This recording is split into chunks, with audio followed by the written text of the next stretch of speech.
She, dot, dot. You're safe now. Let your shoulders fall. Just a little. There you go. Dot. Feel the weight of the day beginning to slip away. Inhale gently, dot, dot, dot, and release. A little slower this time. You're in a quiet place now. Dot, dot, dot. Wrapped in hush and candlelight. Dot. No rush, no clocks, no need to do anything but breathe. Just be still. Dot, dot, dot, and listen. Our story today begins at the edge of the world, where the land forgets its name and the cliffs greet the sea with open arms. There stands a wind-swept abbey. Its stone walls are ancient, their edges soft by salt and thyme, wrapped in ivy, like a cloak, nestled into the wild hills like a secret. High above the crashing tide, the abbey watches the sea, always listening. Inside, a narrow corridor flickers with the glow of lanterns. Dot, dot. Beeswax candles gently drip onto carved wooden their scent faintly sweet, warm, familiar dances through the cool halls. Down a spiral staircase. Dot, dot, dot. Step by step, your footfalls softened by worn stone. We reach the scriptorium, a quiet place, still as parchment. Here our story unfolds. There is a man at the desk. He's not young, not old, just weathered like the books around him. He wears a robe, the color of dusk, patched at the elbows, soft with age. A quill rests in his long fingers, made of goose feather, trimmed with care. SC Rich. Dot. The soft sound of ink meeting vellum, slow and steady, like a heartbeat in words. His name is Brother Eamon, a monk of few words, but many thoughts. While others copied texts or tended bees, Brother Eamon dot, dot, dot, listened. You see, Brother Eamon believed something curious. He believed the wind could speak. It started, he said, with the bells.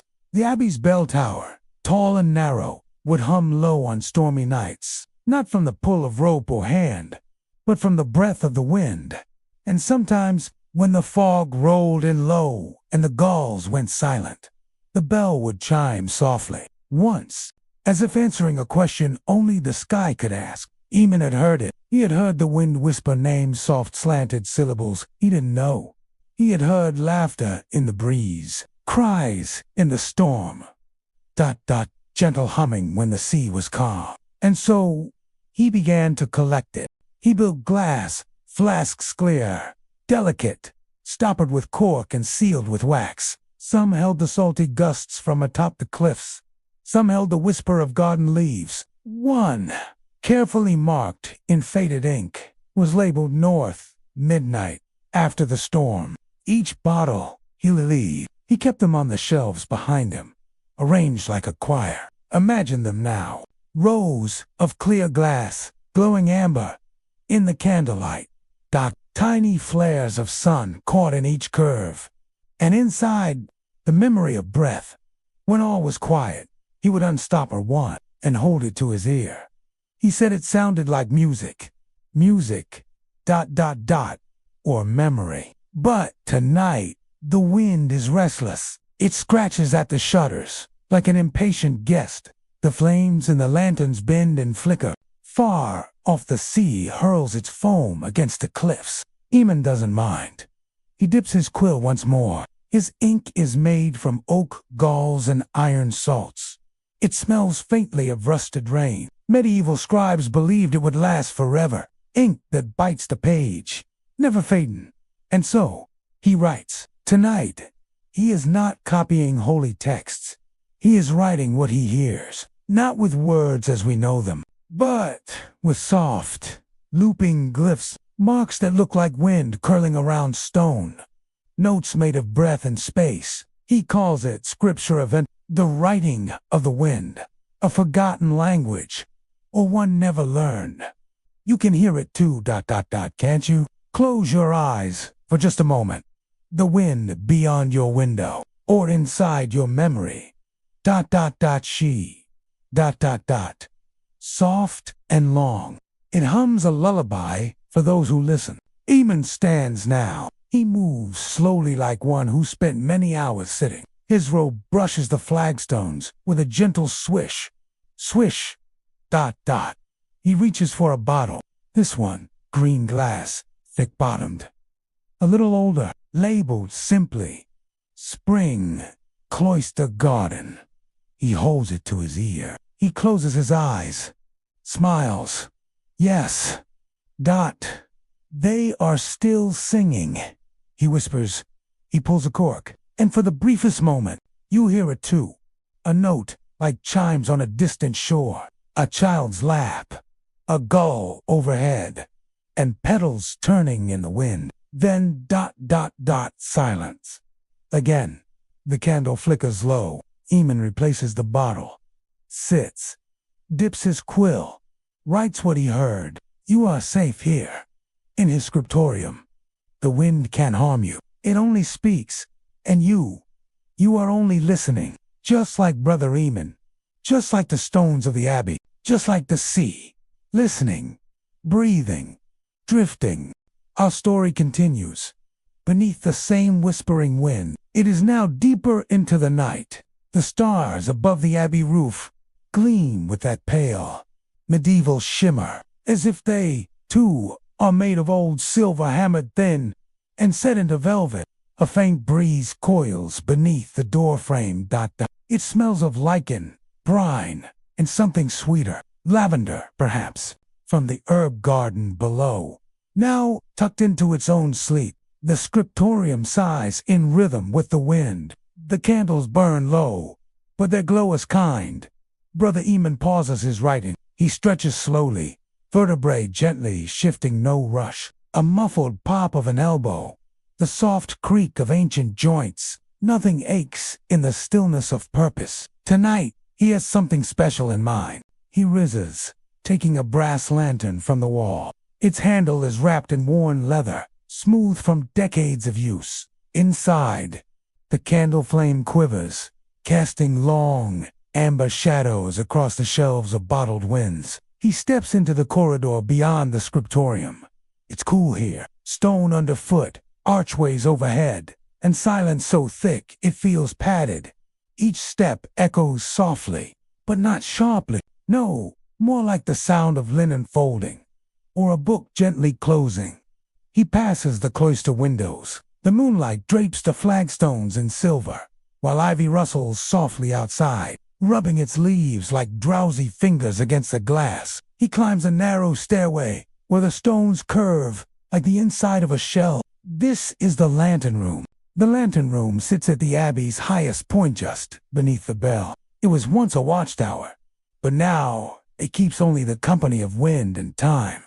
No fire burns here, only moonlight and memory. Eamon unlocks the heavy door and pushes it open with care. It moans just a little, as if it too has something to say. Inside, shelves and shelves of bottled storms. These are not the same as the gentle garden breezes or the soft summer sighs. No, these bottles are sealed tight with resin and twine, their glass slightly darkened from the pressure of what lies within. The winds of memory, Eamon calls them, collected after fierce storms, after nights when the sea roared so loudly that even prayer was silent. He selects one, a deep blue bottle, thick like glacier glass, labeled Tempestus, Feast of St. Odelia, year 1184. He remembers that storm. The lightning had touched the abbey roof, and yet no fire took hold. They'd called it a blessing. Eamon had heard a voice in the wind that night, a woman singing, clear as bells. No one else had heard it, but he had written a song down. The parchment still lay beneath his mattress, too precious for the shelf, too strange for the others. Now, in the quiet lantern room, he unseals the bottle, not to release the wind, but to listen. He holds it near. You can almost hear it too, a deep hum like monks chanting beneath the earth, thunder clouds rolling, the shimmer of something divine moving through the world, and then a high, crystalline voice, singing a melody without words. The wind carries things we don't always know, we've lost. Voices, names, Old laughter that once filled a hall now empty. Brother Eamon believes, the air remembers, that every gust passing through the abbey has once passed through other lives, other rooms, other dreams. So he listens, and he writes, not to understand, but simply to keep the memory safe. He seals the bottle again, tucks it gently back into its place, and breathes. You can almost feel the hush settle around him, like the abbey itself is holding its breath. Below, the waves lap slower. The wind quiets, tired now. He descends the tower once more. The lantern flickers gently at his side. Its light catches on stone carvings in the wall, tiny angels tucked between the arches, faces worn smooth by centuries of sea air. They watch him pass. They always have. Back in the scriptorium, Eamon places the lantern back in its cradle. He returns to his desk, unrolls a fresh piece of vellum, smooth as silk, pale as the moon. He dips his quill, the ink thicker now, catching tiny flecks of silver, shimmers as it touches the page. He begins to write again, but not in haste. His hand moves slowly, with the rhythm of waves, with the patience of cliffs, with the trust that what is written gently truly will remain, even when all else has faded. So let yourself rest here a while longer. Imagine that faint scratching of quill on vellum, the golden flicker of candlelight across parchment. Outside, the wind sighs, not crying, not calling, just breathing. And you are breathing with it, with Brother Eamon, with the abbey, with the sea. Sleep is very near now. Our story drifts on, beneath a tapestry of stars and silence. The hour grows late in the abbey. Most have long since taken to their beds, tucked beneath woolen blankets in quiet stone cells. The hearth in the refectory has dimmed to a glow. Even the bees in the apiary sleep soundly, warmed by the hum of their own dreams. But one window glows still.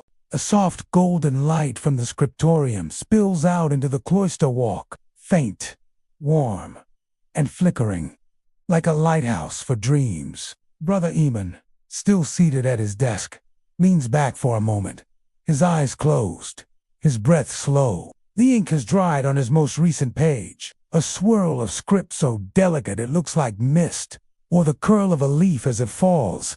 Then ... a sound, soft, deliberate, crunch, gravel beneath a foot, rustle, a cloak brushing ivy. Brother Eamon turns. A figure appears in the cloister arch, a young woman, cloaked in green wool, face half hidden beneath her hood. She is not startled to see him, nor is he surprised to see her. Somehow, ...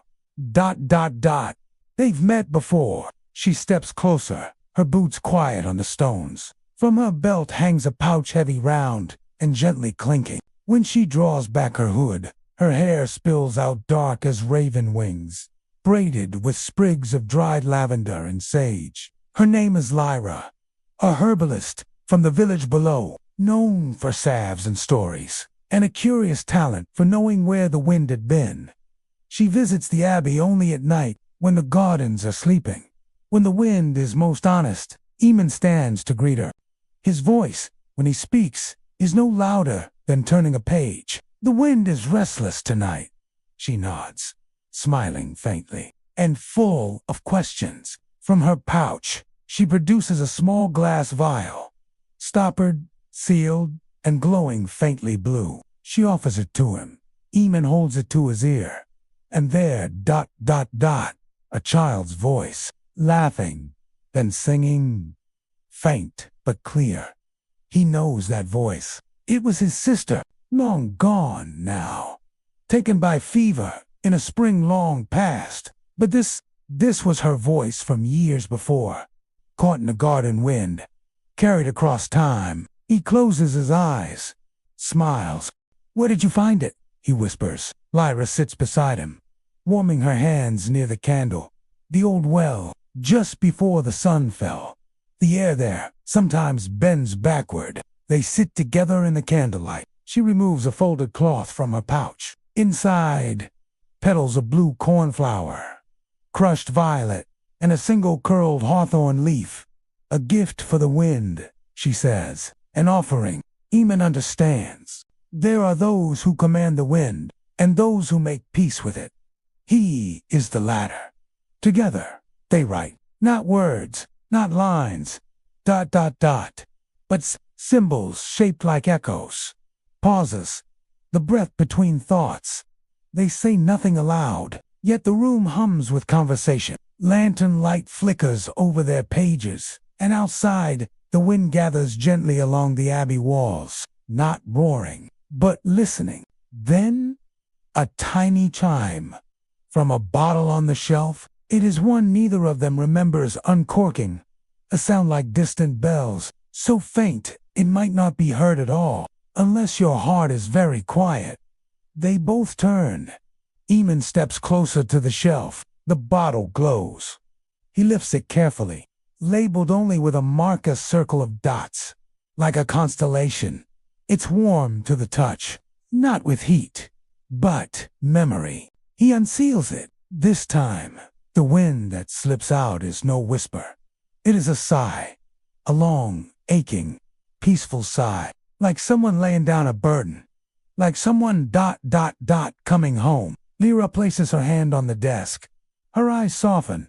She hears it too. They let it pass. Between them, a moment of stillness so deep.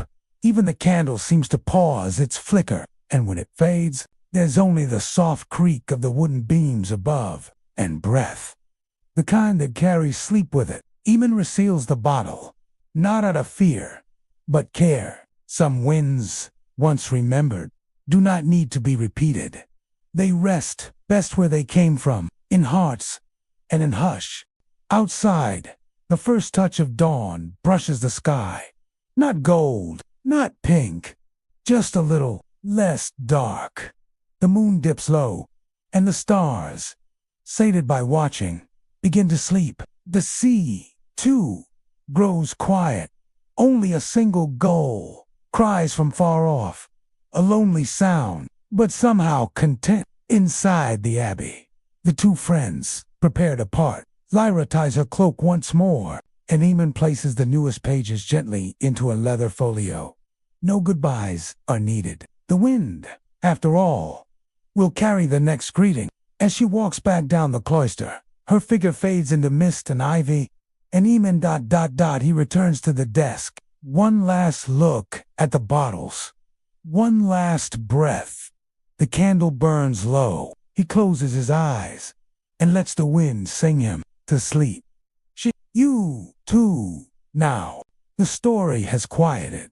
The scriptorium is still. The wind is safe in its bottles. The night is kind. And you are safe to drift into your own dreaming. Sleep now. The candle has gone out. Not snuffed. Not spent. Just stilled. Its smoke rises in a soft, silver curl, dancing for no one, dissolving into shadow. Brother Eamon sleeps now, not slumped, not hurried, but folded gently at his desk, his hands loose upon a parchment he never meant to finish tonight. His breathing, deep and even, joins the rhythm of the wind. Even asleep, he listens. Somewhere, far above him, a gust skips over the rooftop tiles, catching on the bell tower's lip. It hums just a note, a memory of sound, a lullaby, perhaps, or the beginning of one. In the garden below, the lavender stirs. The time leans to one side, not from wind alone, but from a knowing. The plants here have listened to prayers, heard whispers of monks, long buried. Their roots cradle the secrets of centuries. Tonight, they sound and sway. Grateful, present. Back in the scriptorium, the wind touches the edge of Eamon's page. Just so, barely there. It does not turn it, only rests against the inked letters, as if reading, as if remembering. In his dreams, Eamon walks the corridors of the abbey, only they are filled with light, not the flicker of fire, but the liquid gold of morning after rain. Each stone glows, each echo is warm, and voices follow him. Soft, singing. Dozens, perhaps more. Some he knows, some are strangers, yet still beloved, all carried by wind. There is a wind in the abbey that no one speaks of aloud, not because it is feared, but because it is ancient, so old. Even the oldest monks speak of it in murmurs, as if not to wake it. It drifts only once a season, just after the last frost, when the snow melts through the cloister cracks, and the sun rests for a moment on the western spire. They call it the first breath. It moves, slow, heavy, wise, and every time it comes, it visits the scriptorium first. Brother Eamon had heard of it. Whispers from Father Anselm. Tailies wrapped in steam from mugs of warm honey milk. A wind older than the books themselves, the old monk would say, staring into the flickering hearth, as if he saw it coming down the corridor. But Eamon had never witnessed it. Until now. It comes not with rustling dot, but with memory. The way a lullaby hums itself into being, the way your feet. Remember the feel of home soil? Even when you've long left, he doesn't see it. He feels it. A pause in the air, a weightless hush, as though all breath in the world had been drawn in and held. And then, a sigh. It slips beneath the door, around the edge of a shelf, across the page he'd written the night before, and everything in the scriptorium stills. Even the flame on the wick leans, toward it not to flee, but to listen. Eamon rises from his desk. He knows what to do. He walks slowly, hands unclasped, heart quiet. Each step across the stone floor is soft, as though the ground itself is dreaming. He opens the wooden cabinet by the window, the one carved with waves and stars. Inside, an old glass vessel, thicker than the others, etched with the abbey's seal. It is used only for this wind, only once a year. He places the vessel in the center of the room, uncorks it, and waits. No hurry, no question. The wind will decide if it wishes to be held. Outside, the abbey bells begin to chime softly, a low, resonant tone that echoes gently between the hills, not for mass, not for call, but for memory. The same note as always, and slowly, gently, the wind enters, like a ribbon or a hymn. It touches the glass lip of the vessel, swirls once, twice, and settles. The moment it does, a warmth fills the room. Not heat, but belonging. As if the walls remembered being built, as if the floor remembered the first steps across it. Eamon breathes in, then out. The cork goes back in. No rush. The vessel hums faintly in his hand, like the low drone of monks chanting 3 cloisters away. He sets it upon the mantel, in the alcove reserved for this purpose. A sunbeam filters through the high window, touching the glass, illuminating tiny motes of dust, dancing like stars within. He bows his head, not to worship, but to honor, to thank the wind for its return and its trust. Later, in the quiet that follows, he returns to his writing desk. The fresh parchment glows pale cream in the morning light. But Eamon does not write a sermon today, or a record, or even a letter. He writes a memory, one not his own, but offered by the wind. There once was a boy, he begins, who found a feather drifting through the nave. The story pours out like spring water, not hurried, not planned, but certain, of moss on old stones, of a lost song found again, of the voice of a mother, long silent, returning in birdsong, each word soft, each sentence slow. When he finishes, he leans back, and just for a moment, only a flicker, he hears it, the wind, not outside, but within the glass vessel on the mantel. A single word, not in any language, but he understands. Home, and perhaps that is what all winds carry. In the end, not just air, not just movement, but pieces of home. Not a place, but a feeling, a belonging, a hush. And as you lie here now, breathing softly, perhaps a little piece of that wind rests with you, too. A memory that drifts across your skin, telling you gently, you are safe, you are held, you are home. So sleep, Gentle listener, let the abbey fade. Let the candle dim. Let the scribe's pen grow still. Once more, the wind has been bottled, and you may rest. It is the evening after the first breath. The abbey corridors carry a gentle hush, as though the very stones are humming in their sleep. The bells are silent now. The sunlight has thinned to a violet hush, drawing long shadows through the cloister arches. Brother Eamon walks slowly. No need for lantern. The memory of light is enough. He passes the library, not the main hall, but the smaller chamber off to the side, the one only a few know about. The one that holds the books written in wind. Their spines are unlabeled, their pages faintly warped. Each cover smells like rain and old woods. These are not books of rules, or records, or even prayers. These are the pages where scribes, over centuries, have written what the wind told them. He chooses one at random. The leather creaks like an old whisper. The pages sigh open. Inside, lines of script so soft, they seem drawn in mist. Some are faded, some still bright, but all of them speak. Not aloud, but in the space between breaths. Eamon begins to read. A crow flew backward across the courtyard today. One entry reads, and I took it as a sign that some days are meant to be unraveled. Another, the wind today smells like cider, and it whispered my name, and I answered without speaking. And another, I saw the ghost of a wind in the reflection of the cloister pond. It bowed to me before vanishing into the surface. Each one, a small moment, a gift. Not stories, exactly, but dreams. He smiles, slowly, and begins to add his own. His quill scratches gently, like a moth's wing on parchment. Tonight, I listened to a breeze that had forgotten its own name. I called it kindness, and it rested on my shoulder. He pauses, breathes, continues. I have bottled many winds, but some I carry only in memory. They are not meant for glass. Outside, the stars begin to gather, one by one, like old friends finding their places again. The abbey roof holds them tenderly, as though it, too, remembers each season they've returned. In the scriptorium, the wind has calmed.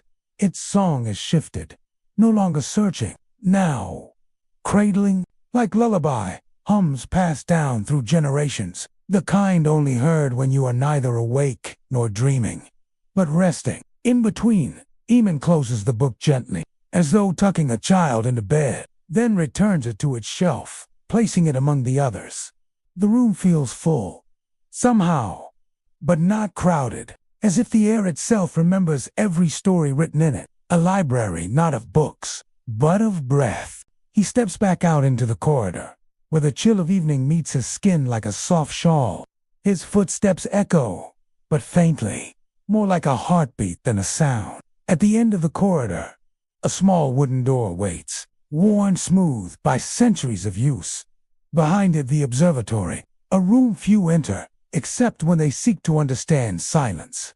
The door opens with a sigh. Inside, the walls are ringed with star maps, scrolls, instruments, feathers, and one very old astrolabe that ticks even when no one is listening. In the center, a window in the roof opens to the sky.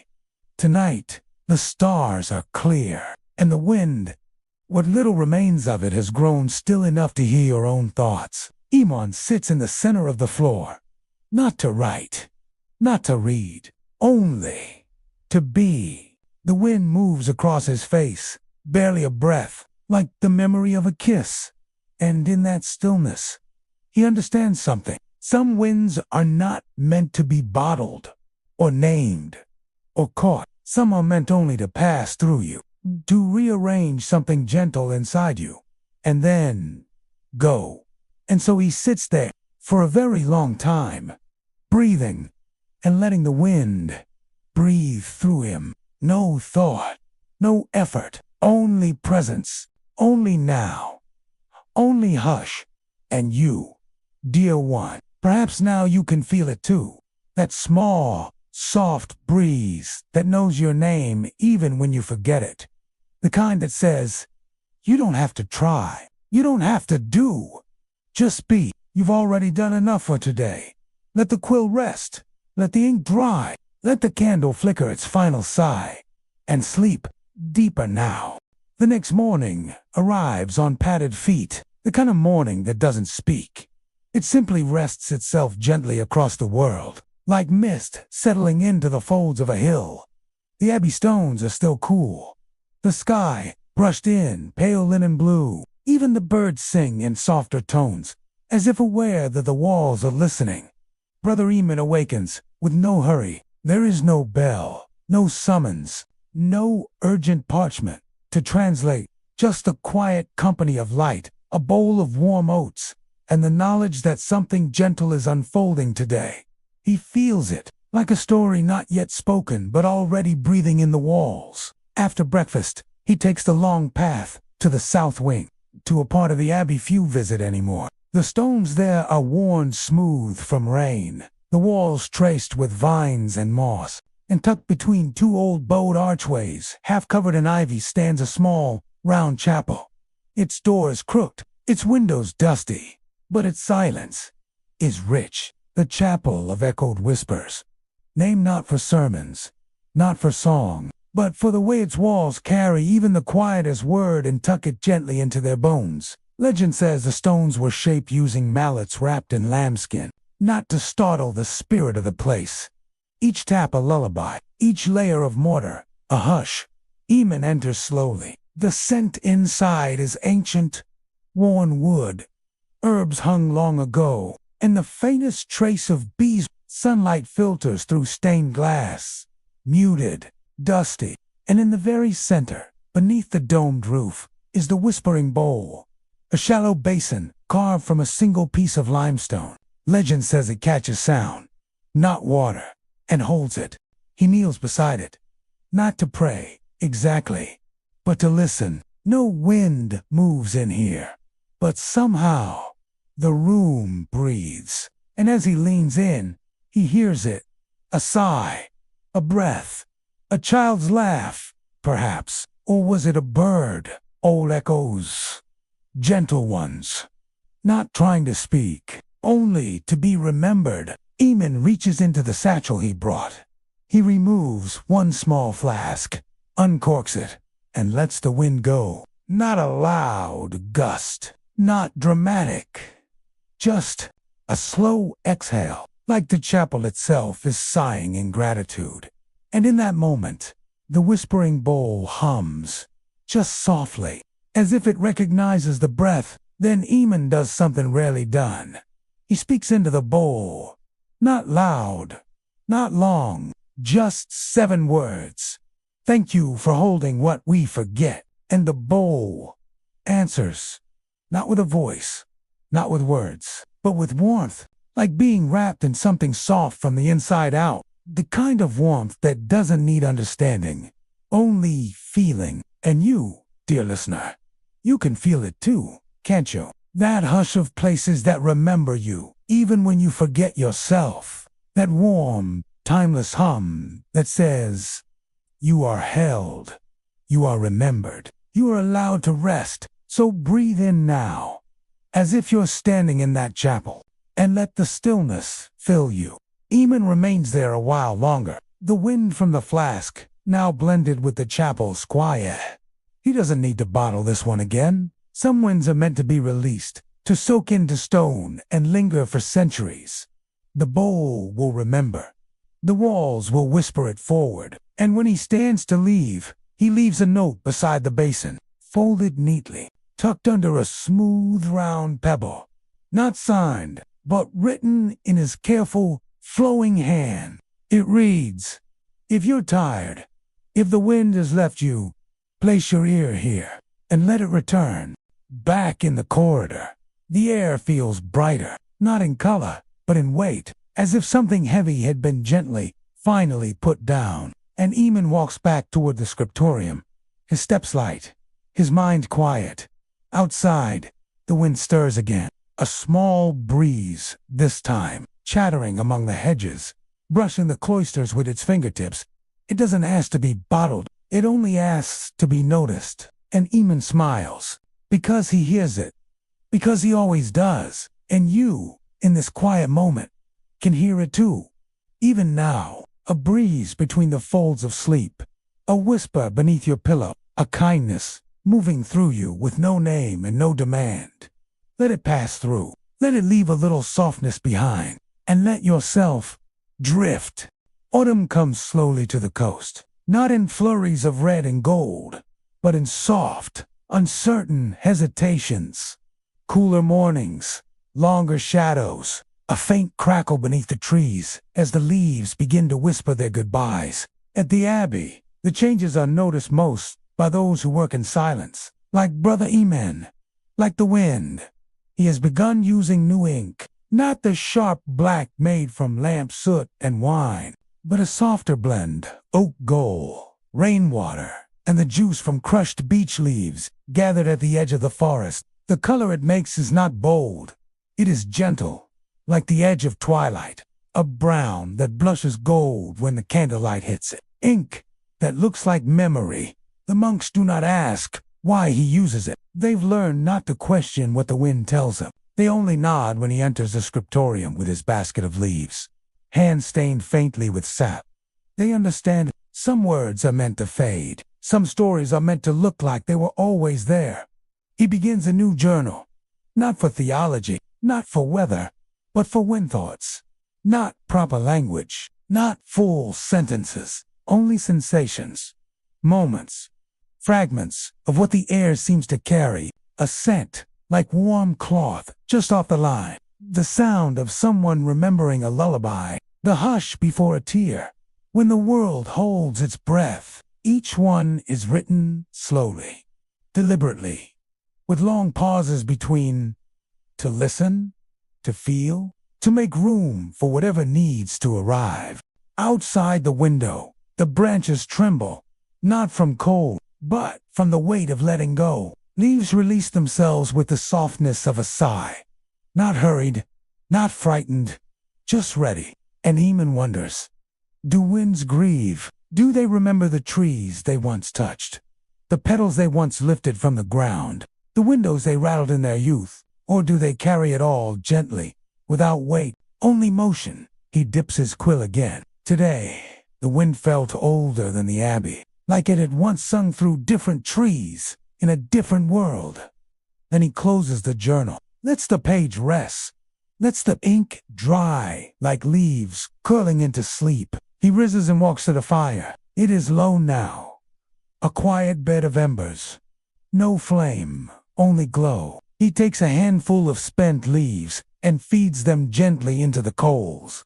They crackle for a moment, then become smoke, then scent, then nothing. The wind moves again. Inside the room this time, a slow sweep across the floor, curling up around his ankles like a cat seeking warmth. And Eamon smiles, because he knows the wind is not only outside. It lives where breath lives, where silence welcomes it, where stories wait to be found. And you, too, can feel that wind now. Not harsh, not cold, but soft, familiar. A hush that knows your name but never shouts it.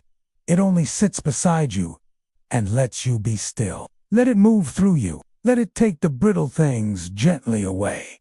Let it remind you, you don't have to hold it all. There is peace in release. The leaves know it, the wind knows it, and you are remembering now, too. So close your eyes. Let what needs to fall, let what needs to stay, stay, and trust that the wind will carry you exactly where you're meant to go, even now, especially now. There are stories in the Abbey that are never written down. They live in sideways glances, in pauses during meals, in the warm silence shared by monks who've heard the same hush in their dreams. One such story says that long ago, before even the oldest stone was laid, a wanderer came through the land. Not a monk, not a knight, not a king, just a quiet man with a hollow flute carved from a bird's bone. He did not speak much, but when the wind moved, he listened, and when he played, the wind paused. Some say the flute song could draw fog from the sea, could make trees bow in reverence. could remind even the loneliest owl of its purpose. The wind knew him, and he knew the wind. The tale says that when he died, he asked to be buried beneath an open window, so the breeze could still find him. And the flute, he gave it to a scribe, so the stories would never be forgotten. Not just with ink, but with breath. Brother Eamon had heard the story before, but only this morning did he find the flute, tucked into the hollow of a wall that cracked open after the last frost, wrapped in linen, still warm, somehow, as if waiting. It made no sound when he blew across it at first, but then a single note, quiet as dew, mournful, patient, like the wind answering back. He took it to the scriptorium, set it gently beside his flask of ink, and sat for a long time, just breathing with it in his hand, not playing, just feeling. And when he finally lifted it again to his lips, the wind outside rose, only slightly, only enough to carry one leaf across the sill and set it down on the desk. He played, not a song, not a tune, but tones, soft and round, like the slow turning of stars, like a lullaby that forgot the words long ago, but still knows how to soothe, the kind of music the world makes when no one is trying. And then, a whisper from somewhere in the abbey, a page turning, a breath, a voice, or perhaps just a wind curling back inside to listen. He set down the flute, picked up his quill, and wrote. The wind does not need to be caught, only noticed, only answered. He signed the page with a curl of ink that looked more like a feather than a name. And you, dear listener, you are sitting beside him now, aren't you? In your mind's eye, in your heart's hush. You can hear the wind's music, low and slow, a call with no demand, a sound with no urgency, only presence, only peace. Let it fill you now, that music between words, the lull of old, the hum of breath through a hollow bone that once belonged to a bird who soared through salt-sweet skies. Let it calm you, let it quiet what doesn't need to be loud anymore. Let it remind you how easy it is to just be. Eamon places the flute beside the window now, lets the light touch it, lets the wind find it, and smiles, because he knows it will sing again when the world is ready to listen. Not a moment sooner. Not a moment too late. He leaves the scriptorium and walks to the garden. There, the rosemary bushes are humming, not with bees today, but with breeze. And he kneels, picks one stem, inhales its green, piney perfume, and writes the scent into memory with no ink at all. Only with breath, only with being present. And you are with him still. You walk beside him now in this dream of a world where the wind is a language and stillness is a song. Feel the rosemary. Feel the flute's echo. Feel the hush that surrounds all things tender, and let it carry you further still into sleep. Deeper, quieter, safer. You are already there. There is a room beneath the abbey that few remember. It is not on any map. It is not locked, but it is hidden in plain sight, just behind a stack of unused hymnals and under a flagstone that sounds hollow.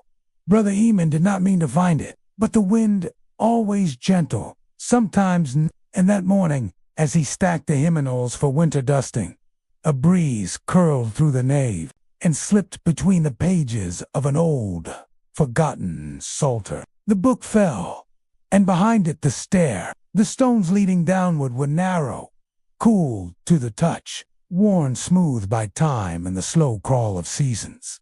Eamon descended without fear. Each step was a breath, each pause a heartbeat. At the bottom, a wooden door. No handle, only a notch and a faint carving above it. A lantern cradled by two hands. He pressed the door. It opened with a sigh. The room beyond was small, curved like a bell. Stone walls, no windows, only a single lantern resting on a wooden table, still lit. Its flame did not flicker. It did not smoke or crackle. It burned with the softness of starlight. Steady, quiet, almost listening. Eamon stepped in, and the air around him changed. Not colder, not warmer, only older, as if time had paused when the lantern was first lit, and never resumed. He did not speak, but the silence answered anyway. He felt it in his chest. Not a voice, but a feeling. Not a message, but a remembering. He approached the lantern. No soot on the glass, no wick, just light, and beneath it a book, slim, bound in soft leather, untitled. He opened it. Inside, words written so faintly, he thought at first the pages were blank, but as the light struck them just right, they appeared one by one, line by line. This is the wind that holds the stories too tender to speak aloud. Here rest the names of those never named. Here drift the thoughts never finished. The wind remembers all. He turned the page. Each one held just a few sentences. No punctuation, no rhythm, only softness. The mother who lit a candle in secret each night. The shepherd who sang to the stars so the lambs wouldn't be afraid. The child who whispered dreams into the folds of her pillow. Each line brought something into the room. Not spirits, not ghosts, but presence, kindness. Eamon felt it, a weightless hush pressing against his shoulders, settling into his lungs. He was not alone. Not truly. Not ever. He added a page of his own. Dipped his quill. Waited. Then wrote. The scribe who bottled the wind and listened long enough to be changed by it. He did not sign it. The wind would know. He closed the book. The lantern flickered once. Just once, like an eyelid closing. Then steadied again. He did not take it. He left it burning. Some lights are not meant to travel. Some are meant to stay and be found by those who need them most.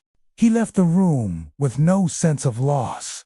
Only fullness. Only stillness. The kind of peace that hums just beneath silence, where the world forgets to speak and simply holds you. And you, dear one, you feel it now too, don't you? That light, that hush, that knowing. The lantern is with you now, not in your hand, but in your breath. Its glow rests behind your closed eyes. Its warmth pools beneath your ribs. You do not need to carry it. Only remember it. Let it keep you. Let it hush you. Let it whisper to the wind for you, even as you sleep. Outside the cellar, the wind moves gently again, like fingers across parchment. The abbey exhales, and the scribe rests his hands. He has written enough for today. The wind, the ink, the hush. They will carry the rest. Sleep now, dear one. You've traveled far, without moving at all. The wind has found you. The lantern has welcomed you, and the story continues in your dreams. There was a window in the abbey that no one ever shuttered. It faced the sea, high above the cliffs, where gulls floated, and the horizon stretched like a lullaby in blue and gray. It wasn't large, just wide enough for one person to sit before it. A single cushion, a ledge smoothed by countless hours of elbows, books, and quiet. Eamon called it the listening window, because through it, the wind spoke in a different voice. Here, it did not rattle. It did not whistle.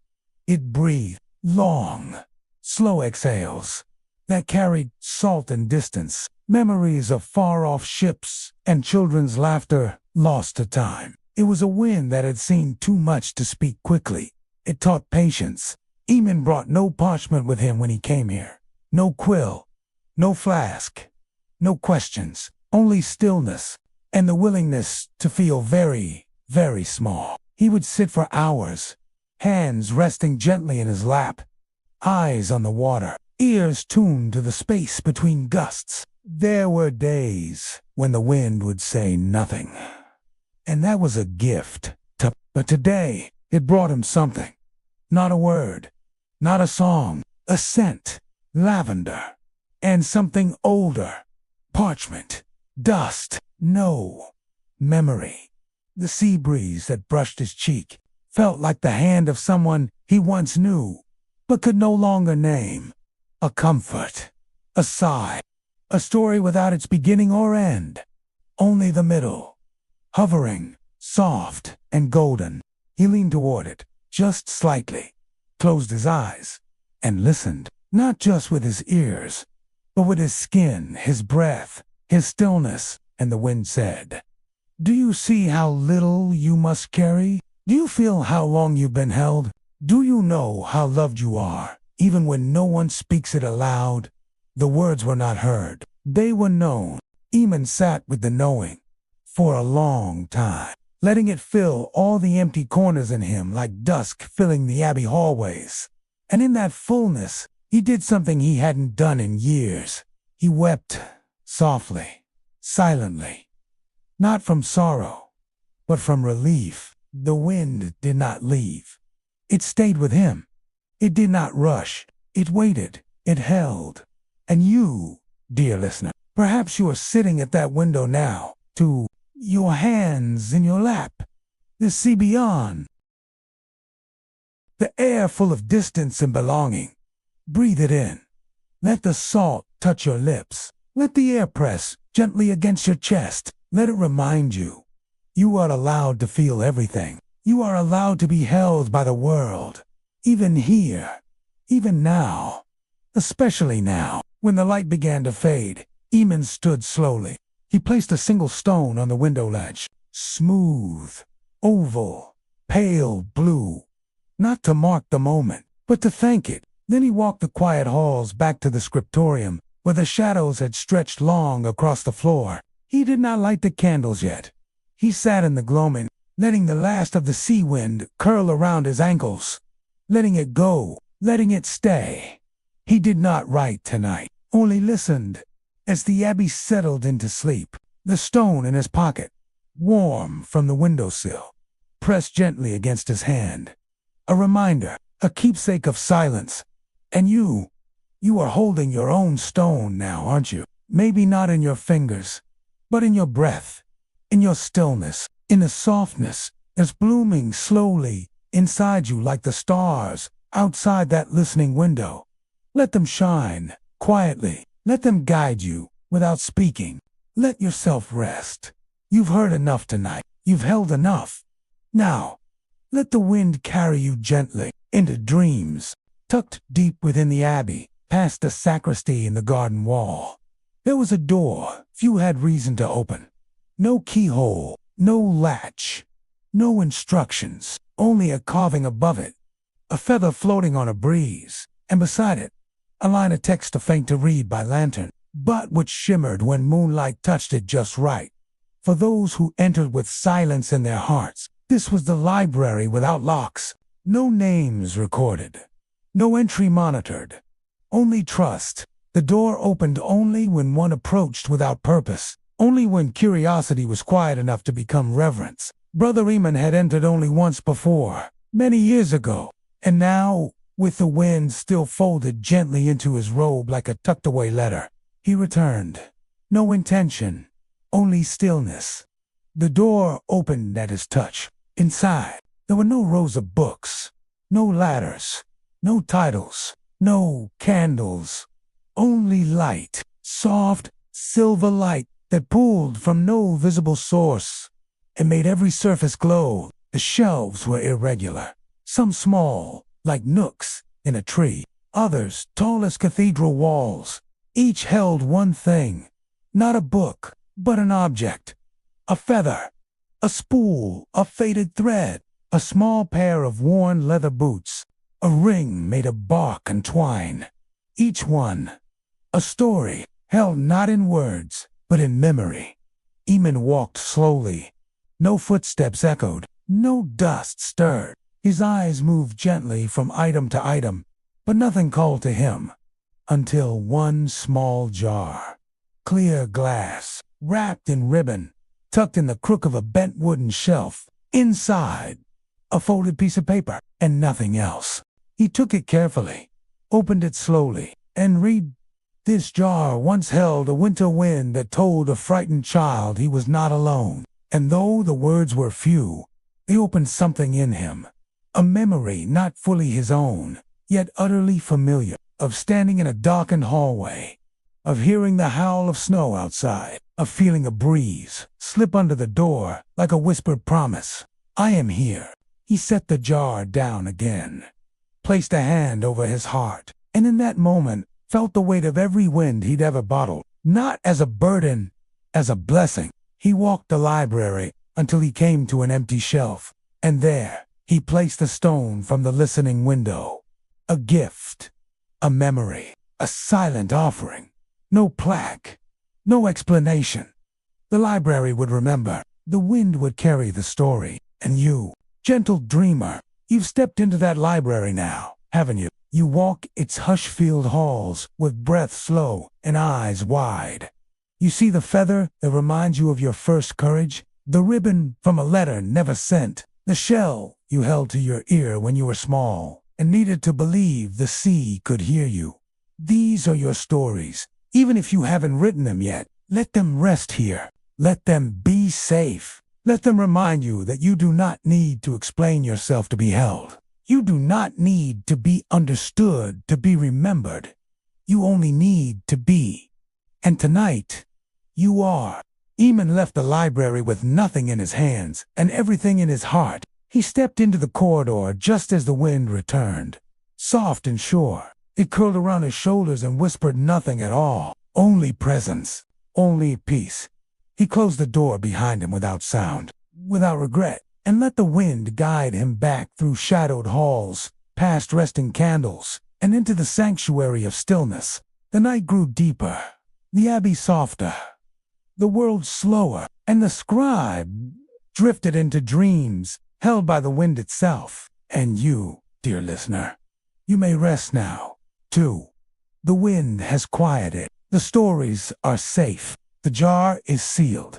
The shelf remembers, and the library will keep all that you are, in silence and in love. So breathe easy now. You've already arrived. Let sleep carry you. Let the hush hold you. You are home.